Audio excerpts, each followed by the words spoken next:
ಅಂದ್ರೆ ಅವರು ವಚನಗಳು ಸುಮಾರಾಗಿ ಬರೆದಿದ್ದಾರೆ, ಸಿಕ್ಕಿರೋದು ಕಡಿಮೆ ಅಂತಿದೆ. ಸಿಕ್ಕೋದು ಕಡಿಮೆ, ಸಿಕ್ಕಿದ್ ಕಡಿಮೆ. ಹಾ ಬಹಳಷ್ಟು ಕಳ್ಕೊಂಡಿವಲ್ರಿ. ನಮ್ಮ ಬಸವಣ್ಣವರು ಎಷ್ಟೊಕ್ಕೊಂದಿಲ್ಲ. ಬಹಳ ಕಳ್ಕೊಂಡಿವಿ. ಬಸವಣ್ಣವ್ರದೇನೆ ಕೋಟಿಗಟ್ಲೆ ಅವ್ರ ವಚನ ಅಷ್ಟು ವರ್ಷದ ಹಿಂದಿಂದ ಅಂತ ಅಂದ್ರ ಇನ್ನೂ ಸಿಗಂಗಿಲ್ಲ. ಅವಾಗ ಏನ್ ಬರ್ದಿರ್ತಾರೆ. ಅದೇ ಅದೇ ಈಗಿನ ಹುಟ್ಟಿದ ಮಗೊಂದು ಒಂದು ಡೇಟ್ ಆಫ್ ಬರ್ತ್ ಬರೆದಿಡೋದೇ ಕಷ್ಟ. ಅದ ಚಂದ ಬರೆಯಂಗಿಲ್ಲ ಏನ್ರಿ. ಮದುವೆ ಸಮಯ ಬಂದಾಗ ಯೋಚನೆ ಮಾಡ್ತಾರೆ, ಯಾವ ಟೈಮಲ್ಲಿ ಹುಟ್ಟಿದ್ದು, ಯಾವ ಟೈಮಲ್ಲಿ ಬಿಟ್ಟಿದ್ದು, ಹೌದಾ ಏನು ಅಂತ. ಸ್ಕೂಲ್ನಾಗ ಒಂದು ಇದು ಬೇರೆ ಕೊಡ್ತಾರ, ತಾರೀಖ್ ಬೇರೆ ಕೊಡ್ತಾದ್ರಲ್ಲಿ. ಇವ್ರು ಅವಾಗೆಲ್ಲ ತಾಳೆಗರಿಲಿ ಬರೀತಿದ್ರು. ಬಹಳ ಕಷ್ಟ ರೀ. ಆ ತಾಳೆಗರಿನ ತಾಳೆಗರಿ ತಯಾರು ಮಾಡೋದ ಬಹಳ ಕಷ್ಟ ಇತ್ರಿ. ನಮ್ಮ ಗುರುಗಳು ಹಸ್ತಪ್ರತಿಗಳ ಮೇಲೇನ ಒಂದ PhD ಮಾಡಿದ್ರು. ಹಸ್ತಪ್ರತಿ ಅಂದ್ರೆ ತಾಡವೋಲಿಗಳು. ತಾಡೋಲೆಗಳನ್ನ ತಯಾರು ಮಾಡ್ಬೇಕಾದ್ರೆ ಎಷ್ಟು ಶ್ರಮ ಐತ್ರಿ ಅದು. ತಾಡೋಲೆ ಗಿಡ, ತಾಳೆಗರಿ ಗಿಡಗಳು, ಆ ಗಿಡದ ಎಲೆಗಳನ್ನ ಕಡ್ಕೊಂಬಂದು ಅವನ್ನ ನೀರ ಹಾಕಿ ನೆನೆಸಿ, ಎಷ್ಟೋ ದಿನ ನೀರ ಹಾಕಿ ನೆನೆಸಿ, ಅದಕ್ಕೆ ಒಂದು ಆಯುರ್ವೇದ ಮೆಡಿಸಿನ್ ಹಾಕಿ ಅದನ್ನ ಬಿಸಿಲಾಗ ಒಣಗಿಸಿ ಅವನ್ನ ನುಣುಪಾಗಿ ಕೆತ್ತಿ ಅವು ಏನು ಹುಳ ಹತ್ಲಾರ್ದಂಗ ಅದನ್ನ ರಕ್ಷಣೆ ಮಾಡಿ ಅದಕ್ಕೆ ತೂತ್ ಹಾಕಿ ಅದರ ಮ್ಯಾಗ ಒಂದು ವಿಶೇಷವಾದಂತ ಅವ್ರದ ಲೆಕ್ಕಣಿಕೆ. ಅವಾಗ ಹಿಂಗ್ ಹಿಡಿದು ಬರಿತಿದ್ರಿ. ಹಿಂಗ ಹಿಂಗ್ ಹಿಡಿದು ಅದಕ್ಕೆ ಬೇರೆ ಬೇರೆ ಹೆಸರುಗಳದಾವ್ರಿ ಈ ಲೆಕ್ಕಣಿಕೆಗೆ. ಅದರಿಂದ ಅವರು ಹಗಲು ರಾತ್ರಿ ಕೂಡ ದುಂಡಾದ ಅಕ್ಷರದಲ್ಲಿ ಬರ್ದವ್ರು. ಅಷ್ಟು ಅಕ್ಷರಗಳು ದುಂಡಾಗಿ ನಮಗೆ ಇವತ್ತಿಗೂ ಬರೆಯೋದಕ್ಕೆ ಸಾಧ್ಯ ಇಲ್ಲ. ಅವನ್ನ ಅದಕ್ಕೆ ಬರೆದ ಮೇಲೆ ಅದಕ್ಕೆ ಮಸಿ ಕಾಡಿಗೆ ಲೇಪಿಸೋದು ಕಾಣಿಸ್ಬೇಕಲ್ಲ ಕರೆಕ್ಟ್. ಖಾಲಿ ಇದ್ದ ಜಾಗಕ್ಕೆ ಅವು ತುಂಬ್ಕೋಬೇಕು. ಇದು ಬರೆಯೋದಂದ್ರೆ ಇಂಕ್ ಹಚ್ಚಿ ಬರೆಯೋದಲ್ಲ, ಇದು ಬರೀ ಹಿಂಗ ಒಣ ಅದು ಬರೀದು. ಇಲ್ಲಿ ಅಕ್ಷರ ತೆಗ್ ಬೀಳ್ತಾವ, ಕಡ್ಡಿ ಹಿಡ್ಕೊಂಡು ಬರೀದು ಅವು ತೆಗ್ ಬೀಳ್ತಾವ. ಅದಕ್ಕೆ ಕಾಡಿಗೆಯನ್ನು ಹಚ್ಚಿದ ಮ್ಯಾಗ ಅವು ಕಪ್ಪ ಅಕ್ಷರ, ಆಮ್ಯಾಗ ಸುತ್ತಲ ಹಚ್ಚಿದ ಕಾಡಿಗೆ ಒರೆಸ್ಬೇಕು. ಒರೆಸಿ ಅವನ್ನ ಮಳಿ ತೂತು ಹಾಕಿ ಅದನ್ನ ದಾರದಾಗ ಪೋಣಿಸಿ ಅದನ್ನ ಸಂರಕ್ಷಣೆ, ಅದ್ರ ಮ್ಯಾಗ ಒಂದು ಕಟ್ಗಿದ ಬಾಕ್ಸ್, ಕಟ್ಗಿ ಫಳಿ ಹಚ್ಚಿ ದಾರ ಸುತ್ತಿ ಅದು ಇಟ್ಟಾಗ ಒಂದು ಪ್ರತಿ ಹಾಕಿತ್ತದು. ಇಷ್ಟು ಕಷ್ಟದಿಂದ ಅವರು ಲಕ್ಷಗಟ್ಲೆ ಕೋಟಿಗಟ್ಲೆ ತಾಡೋಲಿಗಳಲ್ಲಿ ವಚನಗಳನ್ನ ಬರೆದಿಟ್ಟವ್ರು. ಮತ್ತ ಅದಕ್ಕೆ ಅವರು ಯಾಕೆ ಅದನ್ನ ನಮ್ಗ ಆಸ್ತಿ ಮನಿ ಮಾರ ಏನೂ ಬೇಡ, ವಚನ ಸಂರಕ್ಷಣೆಯನ್ನು ಮಾಡಾಕ ಉಳಿವಿತನ ಯಾಕೆ ಹೊತ್ಕೊಂಡು ಹೋದ್ರು ಅವರು. ಏನೇ ಅಪಘಾತ ಆಗಿ ಮನೇಲಿ ಏನೇ ನಾಶ ಆದ್ರೂ ಅವ್ರ ಮೊದಲ ವಚನಗಳನ್ನ ಹೊತ್ಕೊಂಡ್ ಬರ್ತಿದ್ರಂತೆ ಹೊರಗಡೆ. ಮನೆ ಯಾವ್ದು ವಸ್ತುಗಳ ಮೇಲೆ ಆಸೆ ಪಡದೆ ಬರ್ದಿಟ್ರು. ಎಲ್ಲಾ ಇದ್ದಕ್ಕಿದ್ದಂಗ ಬಿಟ್ಟು ಹೋದ್ರಲ್ರಿ. ಇದ್ದಕ್ಕಿದ್ದಂಗ ಎಲ್ಲಾ ಬಿಟ್ಟು ವಚನ ಗಂಟು ಕಟ್ಕೊಂಡು ಹೋದ್ರಲ್ಲ. ಅದ್ರದ್ದು ಎಷ್ಟು ಶ್ರಮ, ಎಷ್ಟು ಮಹತ್ವ. ಅದು ಯೋಚನೆ ಮಾಡಿ ಬರೆಯೋದು ಒಂದ್ ಕಡೆ ಆದ್ರೆ ಅದನ್ನ ಅಷ್ಟೆಲ್ಲ ಶ್ರಮ ಪಟ್ಟು ತೆಗೆದು ಬರೆದಿಡ್ಬೇಕು. ಹೌನ್ರಿ. ಹಾಗೆ ನಾವು ಚಂದ ಬುಕ್ಸ್ ನೀಟ್ ಇಟ್ಕೊಳಕ್ ಬರಲ್ಲ, ಸೆಲ್ಫ್ನಾಗ ಚಂದಾಗಿ ಇಟ್ಕೊಳಕ್ ಬರಂಗಿಲ್ಲ, ಒಂದು ಧೂಳು ಒರೆಸ್ಲಿಕ್ಕೆ ಬರೋದಿಲ್ಲ. ನಾವು ಇಷ್ಟು ಸೋಮಾರಿಗಳು. ಆದ್ರೆ ಅವರು ಅದುವೇ ಜೀವನ ಅಂತ ಅವ್ರಿಗೆ ಬದುಕಾಗಿತ್ತು. ಹಿಂಗಾಗಿ ಈ ಕಡೆ ಆ ಕಡೆಗೆ ನಂದು ಒಲವು ಹೆಚ್ಚೈತೆ. ಬಟ್ ಬಹಳಷ್ಟು ಅದು ಒಲವು ಅನ್ನೋದು ಅದರಲ್ಲೂ ಮುಳುಗಿಬಿಟ್ಟಿದ್ದೀರ ಅನ್ನೋದು ಗೊತ್ತಿಲ್ಲ. ಇಷ್ಟು ಆಳವಾದ ಜ್ಞಾನ ವಿಚಾರ ಮಾಡ್ಕೊಂಡು ಹೋಗಿ ಮಾಡಿದಿರಿ. ಎಷ್ಟು ಸಪೋರ್ಟ್ ಇದೆ ಯಜಮಾನ್ರದ್ದು? ಐತ್ರಿ, ಬಹಳ ಸಪೋರ್ಟ್ ಐತಿ. ಆಮೇಲೆ ನಮ್ಮದೆಲ್ಲ ತುಂಬು ಕುಟುಂಬ. ನಮ್ಮ ಅತ್ತೆ ಮಾವ ಮತ್ತೆ ನಮ್ಮ ನಾದಿನಿ. ನಮ್ಮ ನಾದಿನಿಯವರು ಒಬ್ರದ್ದು ಮದುವೆ ಆಗಿದ್ದಿಲ್ಲ, ಅವರು ಇಲ್ಲೇ ಇದ್ರಲ್ಲ. ಅವ್ರದ್ದು ಸಪೋರ್ಟ್ ಬಹಳ ನಮ್ಗ. ಹಿಂಗಾಗಿ ಮತ್ತ ಹಿಂಗಾಗಿ ನಾವು ಇಷ್ಟು ಬೆಳೆಯೋದಕ್ಕೆ ಒಂದ್ ಸ್ವಲ್ಪ ಸಾಧ್ಯ ಆತಂತ ಅನ್ಬೋದು. ಬಹಳಷ್ಟು ಕೋಆಪರೇಟ್ ಮಾಡಿದ್ರು ಮನೆಯಲ್ಲಿ. ಯಾಕಂದ್ರೆ ಮನೆಯಲ್ಲಿ ಎಲ್ಲಾರ್ಗು ಕೋಆಪರೇಷನ್ ಇಲ್ದೇನೆ ಆಗೋದಿಲ್ಲ, ಸಮಯ ಪಾಲನೆ ಮಾಡಕ್ ಆಗೋದಿಲ್ಲ ಒಂದ್ಸಲ. ಯಾಕಂದ್ರೆ 6 ತಿಂಗಳು 6 ವರ್ಷಗಟ್ಲೆ ಒಂದು ಸಬ್ಜೆಕ್ಟ್ ಬಗ್ಗೆ ಅದ್ರ ಬಗ್ಗೆ ಇದನ್ ಮಾಡ್ಕೊಂಡು ಹೋಗ್ಬೇಕು ಅಂದಾಗ ಎಲ್ಲಾನು ಸಪೋರ್ಟ್ ಇದ್ರೇನೆ ಅದೆಲ್ಲ ಮಾಡಕ್ ಆಗೋದ. ನಾನು ಮೊದಲು ಆರ್ಟ್ಸ್ ಕಾಲೇಜ್ಗಿದ್ದೆ. ಆಮೇಲೆ ಇಲ್ಲಿ ಹುಬ್ಬಳ್ಳಿಗೆ ಸೈನ್ಸ್ ಕಾಲೇಜ್ ಬಂದೆಲ್ಲ. PC ಜಾಬಿನ ಸೈನ್ಸ್ ಕಾಲೇಜಲ್ಲಿ ಟ್ರಾನ್ಸ್ಫರ್ ಆಗಿ ಬರೋಣ. ನನ್ ಕಾಡಸಿದ್ದೇಶ್ವರ ಆರ್ಟ್ಸ್ ಕೆಲಸ ನಂದು ಇದು. ಯಾಕಂದ್ರೆ ನನ್ನ ಸಬ್ಜೆಕ್ಟ್ ಆರ್ಟ್ಸ್ ಅವರಿಗೆ ಉಪಯೋಗ. ಯಾಕಂದ್ರೆ ವ್ಯಾಕರಣ, ಛಂದಸ್ಸು ಹೌದು. ಇವನ್ನೆಲ್ಲ ಕಲಿಸ್ಬೇಕಾಕತಿ ಕನ್ನಡ ಆಪ್ಷನಲ್ದವ್ರಿಗೆ. ನನಗೆ ಆರ್ಟ್ಸಕ್ಕೆ ಕಾರ್ಡ್ ಸಿಜೇಶ್ವರ್ ಕೊಡ್ರಿ ಅಂತ ಅಂದೆ ನಾನು. ಇಲ್ಲಮ್ಮ ಅಲ್ಲಿ ಖಾಲಿ ಇಲ್ಲ, ನೀವು ಜಾಮೀನ್ಕ ಖಾಲಿ ಐತಿ, ಕೊಡ್ರಿ, ಜಾಮೀನ್ಕ ಬಂದ್ಬಿಡ್ರಿ. ಅಲ್ಲಿ ಸೈನ್ಸ್ದವ್ರಿನ ಕನ್ನಡ ಏನು ಕಲಿಸೋದೈತಿ. ಹೌದು. ನನಗೆ ಸ್ವಲ್ಪ ಇದು ಅಳುಕು. ಅವ್ರಿಗೆ ಬರೀ ಬೇಸಿಕ್ ಅಷ್ಟ ಕಲಿಸ್ಬೇಕು. ಜೀವನ ಚರಿತ್ರೆ, ಕತೆ, ಕಾದಂಬರಿ ಇವನ್ನೆಲ್ಲ ಕಲಿಸ್ಬೇಕು. ಇಲ್ಲ ನೀವು ಬಂದರ ಬರ್ರಿ ನೋಡೋಣ ಅಂತ, ಖಾಲಿ ಆದ್ರೆ ಅಲ್ಲೇ ಕೊಡ್ತೀವಿ ಅಂದ್ರೆ ಸರಿ ಜಾಯ್ನ್ ಆದೆ. ಅದು ಕಾಡಸಿದ್ದೇಶ್ವರಕ್ಕೆ ಅವ್ರೇನು ಹಾಕ್ಲಿಲ್ಲ. ಬಟ್ ಸೈನ್ಸ್ ಕಾಲೇಜ್ದಲ್ಲಿ ವಿದ್ಯಾರ್ಥಿಗಳು ಇಷ್ಟ ಅಪ್ಡೇಟ್ ಇದ್ರಲ್ಲ ಅವರು, ಅವರಿಗೆ ನಾ ಹೋದಾಗ ಕನ್ನಡಕ್ಕೆ ಬರೀ 2 ಏನು ಡಿವಿಷನ್ ಇತ್ತು. BSc first year, second year, ಆಮೇಲೆ 3rd ಇಯರ್ಗೂ ಬೇಸಿಕ್ ಮಾಡಿದ್ರು. ಅಲ್ಲಿ ಕನ್ನಡ ತಗೊಳ್ಳೋದ ಭಾಳ ಅಪರೂಪ. ಹುಡುಗರು ಹೋದ್ರೆ ಹಿಂದಿ, ಸಂಸ್ಕೃತ. ಕನ್ನಡ ಅವ್ರು ಇಲ್ಲೇ ಹೈಸ್ಕೂಲ್ದಾಗ ಕನ್ನಡ ಮರ್ತಿರ್ತಾರೆ, PUCಗೂ ಅಷ್ಟು ಇರ್ತಿರ್ತಾರೆ. ಯಾರು ಬರ್ಯಾರ 10 ಪೇಜ್ ಗಟ್ಲೆ 5 ಮಾರ್ಕ್ಸ್ ಅನ್ನೋದು ಒಂದು ಬೇಜಾರು. ಹೀಗಾಗಿ ಮುಂದೆ ಏನಾತಂದ್ರೆ, ನಾ ಹೋದಿಂದ ನಮ್ಮ HOD ಒಬ್ರಿದ್ದು, ಅವರು ಟ್ರಾನ್ಸ್ಫರ್ ಆಗಿ ಬೆಂಗಳೂರಿಗೆ ಹೋದ್ರು. ಮುಂದೆ ನಾನು ಅಲ್ಲಿ ಹೆಡ್ ಆಫ್ ದ ಡಿಪಾರ್ಟ್ಮೆಂಟ್ ಆದೆ. ನನ್ನ ಕೈಯಲ್ಲಿ 1-2-3 ಮಂದಿ ಏನು ಜೂನಿಯರ್ಸ್ ಇದ್ರು. ಅವರಿಗೆ ನನ್ನ ಪಾಠ ಮತ್ತು ಒಟ್ಟಾರೆ ಪ್ರಭಾವಿತರಾಗಿ ಏನ್ರಿ ಅವ್ರಿಷ್ಟು ಕನ್ನಡ ಪ್ರೀತಿ ಮಾಡಾಕತ್ರಂದ್ರೆ, ಹಿಂದಿ ಏನು 4-5 ಇದು ಇದ್ವಲ್ಲ ಸೆಕ್ಷನ್, ಅವು ಕಡಿಮೆ ಆಕತ್ತು. ಎಲ್ಲರೂ ಕನ್ನಡ ತೊಗೊಳಕತ್ತ. ಕನ್ನಡ ಹೆಂಗೈತಿ, ಕನ್ನಡ ಚಲೋ, ಕನ್ನಡಕ್ಕೆ ಚಲೋ ಅದಾರ, ಹಿಂಗದು ಇಂಪ್ರೆಷನ್. ಅಡ್ಮಿಷನ್ ಮಾಡಿಸುವಾಗ ಕನ್ನಡ ತಗೊಳ್ಳೋದು, ಹಿಂದಿ ತಗೊಳ್ಳೋದು, ಕನ್ನಡ ಚಲೋ ಐತು,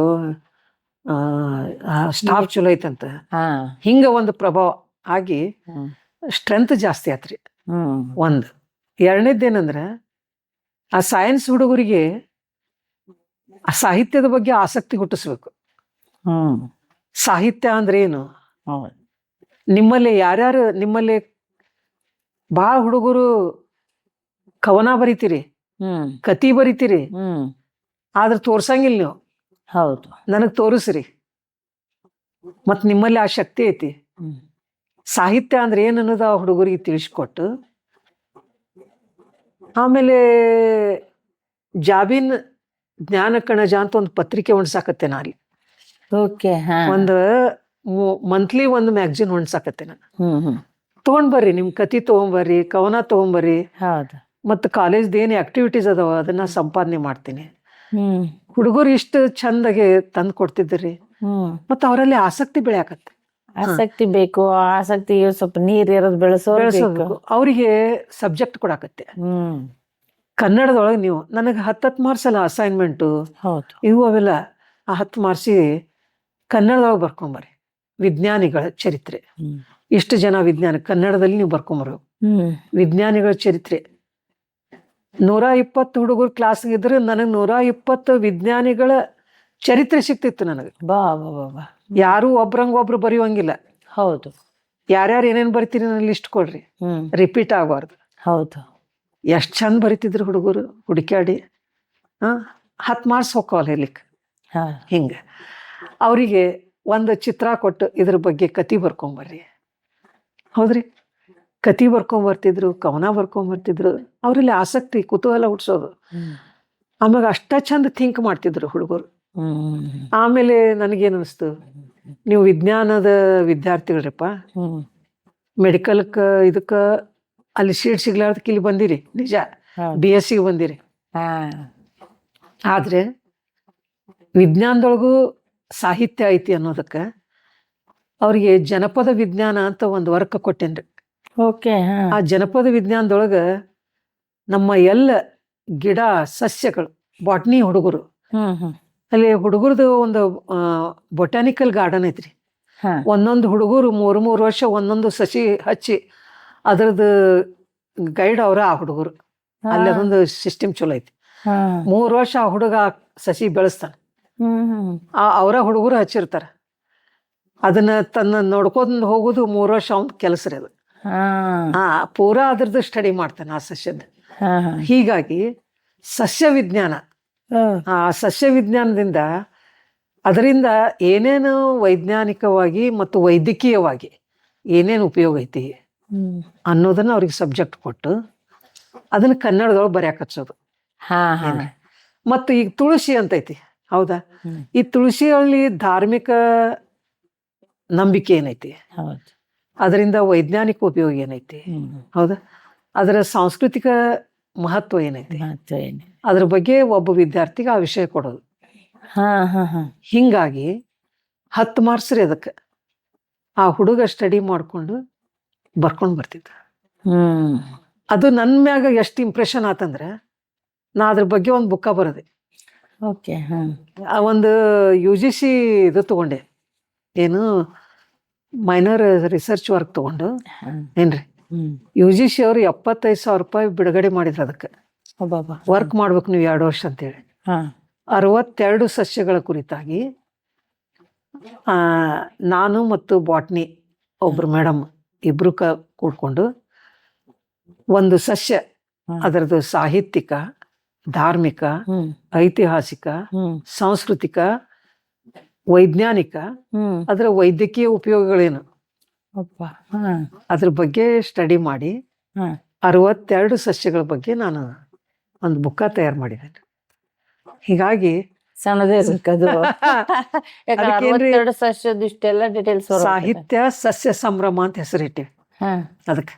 ಸಾಹಿತ್ಯ ಸಸ್ಯ ಸಂಭ್ರಮ ಅದು ನಮ್ಮ ಬಾಗಲಕೋಟೆ, ನನ್ನ ಬಾಗಲಕೋಟೆಗೆ ವಿದ್ಯಾವರ್ಧಕ ಸಂಘ, ಬಸವೇಶ್ವರ ವಿದ್ಯಾವರ್ಧಕ ಸಂಘ ನನಗಿಲ್ಲಿ ಬಿಟ್ಕೊಡಕ್ ತಯಾರಿದ್ದಿದ್ದಿಲ್ಲ.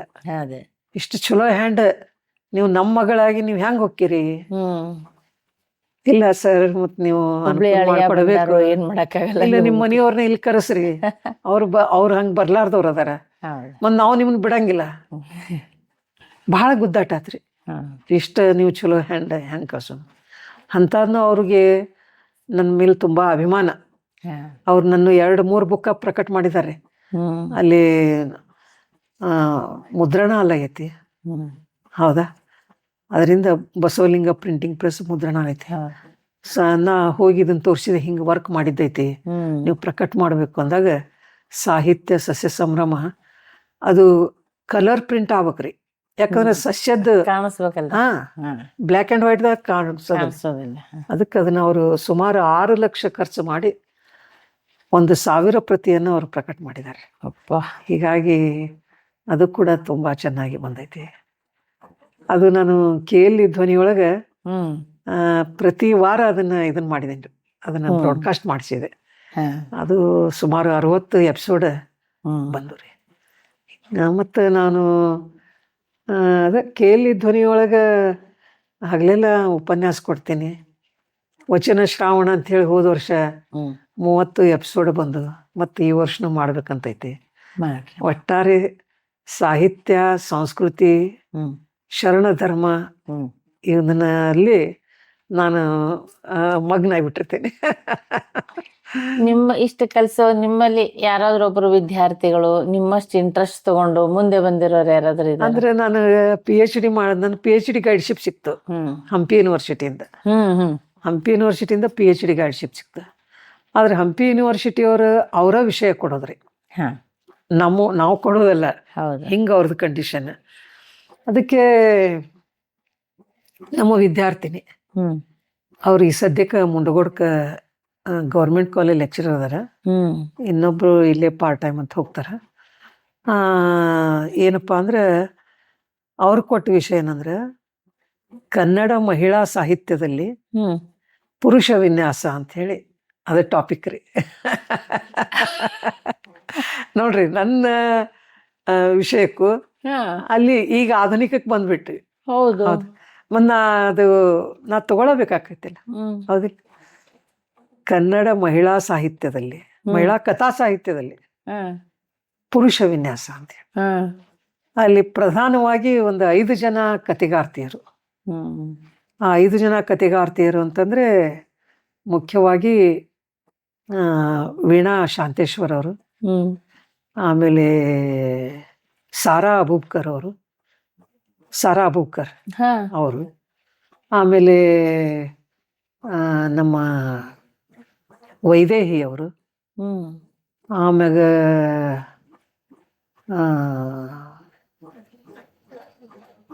ಇಲ್ಲೇ ಇವ್ರು ಅದಾರ ನಮ್ಮ ಹುಬ್ಬಳ್ಳಿಯವರ ನಮ್ಮವ್ರು ಅದಾರ. ಹಿಂಗೆ 5 ಜನ ಕಥೆಗಾರ್ತಿಯರನ್ನ ತಗೊಂಡು ಅವರ 100 ಕಥೆಗಳು, ಆ ಕಥೆಗಳಲ್ಲಿ ಸಾಮಾಜಿಕ, ಕೌಟುಂಬಿಕ, ಧಾರ್ಮಿಕ ಇವನು ವಿಭಾಗ ಮಾಡಿ ಅಲ್ಲಿ ಪುರುಷ ವಿನ್ಯಾಸ ಹೆಂಗೆ ಬಂದೈತಿ ಅನ್ನೋದನ್ನ ಅವರಿಗೆ ಸಬ್ಮಿಟ್ ಮಾಡಿದ್ಲಕ್ಕೆ ಅದಕ್ಕೆ ಗೈಡ್ ನಾನಾಗಿದ್ದೆ. 2018 ಆಕಿ ಅವಾರ್ಡ್ ಆಗೈತ್ರಿ, PhD ಅವಾರ್ಡ್. ಯಾರಿಗ್ರಿ? ಅನುಪಮಾ ಆದಾಪುರ್ ಅಂತ ಹೇಳಿ ಈ ಸದ್ಯ ಮುಂಡಗೋಡ್ಕದಾರ ಅವಾರ್ಡ್ ಆಗೈತಿ. ನಿಮ್ ಸ್ಟೂಡೆಂಟ್ ಬಗ್ಗೆ ಎಷ್ಟು ಖುಷಿ ಅನ್ಸುತ್ತೆ. ಹೀಗಾಗಿ ಅಂದ್ರೆ ಆಧುನಿಕ ಸಾಹಿತ್ಯದಲ್ಲಿನೂ ಬಹಳಷ್ಟು ಓದುವಂಗೈತ್ರಿ, ಅಭ್ಯಾಸ ಮಾಡುವಂಗೈತಿ, ಎಷ್ಟು ಅಧ್ಯಯನಶೀಲತೆ ಐತಿ ಅದ್ರೊಳಗೆ. ಮತ್ತು ನಾನು ಅಲ್ಲಲ್ಲಿ ಕವನಗಳನ್ನು ರಚನೆ ಮಾಡ್ತೀನಿ, ಕತೆಗಳನ್ನು ಹಿಂದಿ ಕತೆಗಳನ್ನು ಕನ್ನಡಕ್ಕೆ ಅನುವಾದ ಮಾಡೀನಿ, ಕವನಗಳನ್ನು ಅನುವಾದ ಮಾಡೀನಿ. ನೀವು ಸ್ವತಃ ಕವನಗಳು ಬರೆದಿದ್ದುಂಟು? ಅದಾವ್ರಿ, ಪ್ರಕಟ ಆಗಿಲ್ಲ, ಬುಕ್ ಮಾಡಿಲ್ಲ. ಒಂದೆರಡು ಹೇಳ್ಬೋದು ಅದರಲ್ಲಿ? ಈ ಮೊನ್ನೆ ಇದಕ್ಕೆ ಬಂದು ನೋಡ್ರಿ, ನಮ್ಮ ಎಸ್ ಜಾನಕಿ ಅವ್ರು ತೀರ್ಕೊಂಡ್ರಲ್ಲ, ಒಂದು ಕವನ ಬರದೆ ನಿಮ್ಗೆ ಹಾಕ್ತೀನಿ ನಾನು. ಆಮೇಲೆ ಬಸವಣ್ಣವ್ರ ಬಗ್ಗೆ ಕವನಗಳದಾವ, ಅಕ್ಕ ಮಹಾದೇವಿ ಬಗ್ಗೆ ಒಂದ್ ನೆನಪಿದ್ರೆ ಹೇಳ್ಬೋದು? ನಾ ಹಿಂಗ್ ನೆನಪಿಟ್ಟು ನೋಡ್ಕೊಂಡು ಹೇಳ್ಬೇಕಾಗ್ತದೆ. ನೋಡಿ ಹೇಳ್ರಿ, ಮುಂದೆ ಇದ್ರೆ ನೋಡಿ. ಆಮೇಲೆ ಮುಖ್ಯವಾಗಿ ಏನಂದ್ರೆ ಈ ರಿಟೈರ್ ಆದ್ಮೇಲೆ ಸುಮ್ ಕುಂದ್ರು ಜೀವ ಅಲ್ಲ. ಅದಕ್ಕೆ 22-23 ಕರೋನಾ ಬಂತಲ್ಲ, ಹಿಂಗಾಗಿ ಏನಾಯ್ತು, ನಮ್ಮ ಕಾಲನಿ ಒಳಗನ ಒಂದು ಎಲ್ಲಾರನ್ನು ಕೂಡಿಸಿ ಒಂದು ಇದನ್ನ ಮಾಡೋಣ, ಒಂದು ಬಸವ ತತ್ವದ ಬಗ್ಗೆ ಅವರಿಗೆ ತಿಳುವಳಿಕೆಯನ್ನು ಕೊಡೋಣ ಅನ್ನೋದೊಂದು ವಿಚಾರ ಬಂತು. ಹಿಂಗಾಗಿ ಏನು ಮಾಡಿದೆ, ಅವಾಗೆಲ್ಲ ಭಾಳ ಸ್ಟ್ರಿಕ್ಟ್ ಇದ್ರು ಸಹಿತ ಸ್ವಲ್ಪ ಕಡಿಮೆ ಆದಮೇಲೆ ನವರಾತ್ರಿ ಒಳಗೆ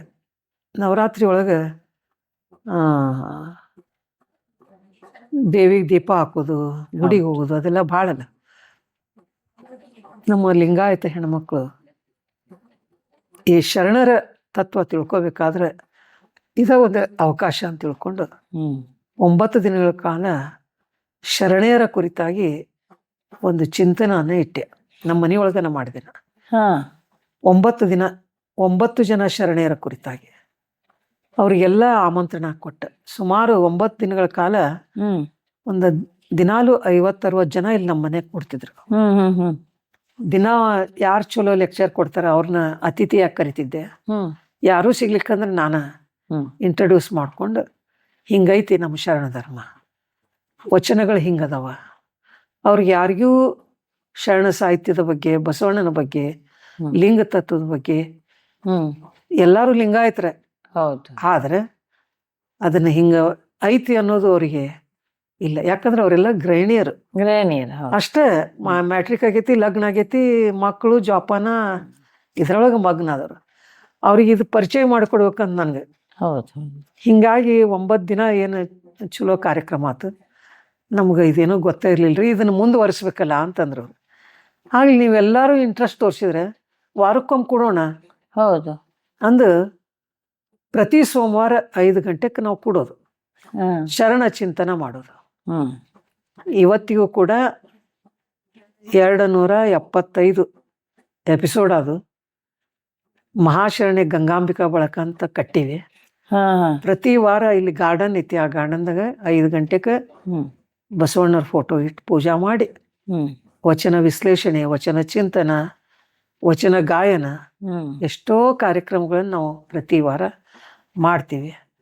ಆ ಒಂದು ನೆಲೆಯೊಳಗೆ ಹೆಣ್ಮಕ್ಳಿಗೆ ಗೃಹಿಣಿಯರಿಗಾಗಿ ವಚನ ಕಂಠಪಾಠ ಸ್ಪರ್ಧೆ, ಗೃಹಿಣಿಯರಿಗಾಗಿ ವಚನ ಬರವಣಿಗೆ ಸ್ಪರ್ಧೆ, ಗೃಹಿಣಿ ಮತ್ತು ಮಕ್ಕಳಿಗಾಗಿ ವಚನ ಗಾಯನ ಸ್ಪರ್ಧೆ, ಗೃಹಿಣಿಯರಿಗಾಗಿ ಕ್ವಿಜ್, ಇವನ್ನೆಲ್ಲ ಮಾಡ್ಕೋತ ಬಂದೀವಿ. ಮತ್ತು ಬಸವ ಜಯಂತಿ, ಅಕ್ಕನ ಜಯಂತಿ ಭಾಳ ವಿಜೃಂಭಣೆಯಿಂದ ಮಾಡ್ತೀವಿ. ನಮ್ಮ ಬಳಗಕ್ಕೆ ಸುಮಾರು 100 ಜನ ಮೆಂಬರ್ಸ್ ಆಗ್ಯಾರ.